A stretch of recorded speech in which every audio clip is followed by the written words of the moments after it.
way back in the 60s, in a place called Lambeau Field, Vince Lombardi met Keith Richards just to chill. They sat on the 50-yard line, just opening their minds how men and wood and steel could be formed by art and skill. Think about it.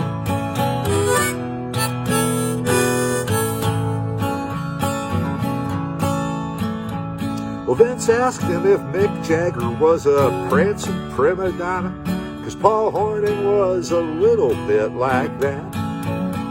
Keith said, man, I have to say to Mick sometimes, just go away and roll some ganja while I find a groove that's fat, 'cause that's where it's at.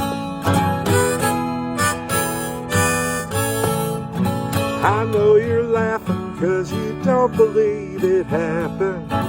What you believe is I'm telling you a lie.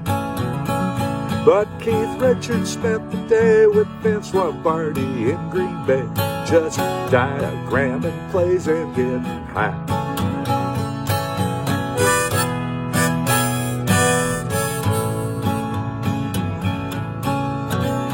Well, Keith packed a bowl and he fired it up and he looked at Vince and he said, man, I don't think that you are loose enough.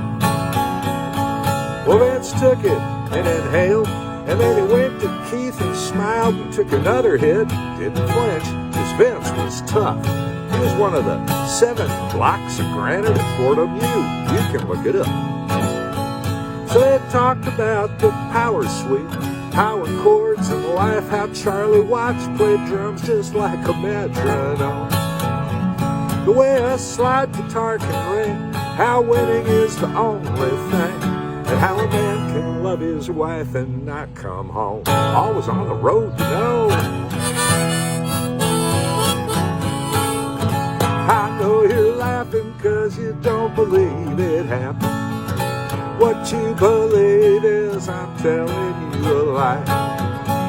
But Keith Richards spent the day with Vince Lombardi in Green Bay, just diagramming plays and getting high, high, high. They were diagramming plays and getting high. Yeah, way back in the 60s, in a place called Lambeau Field, Vince Lombardi met Keith Richards. That's my story, and I'm sticking to it.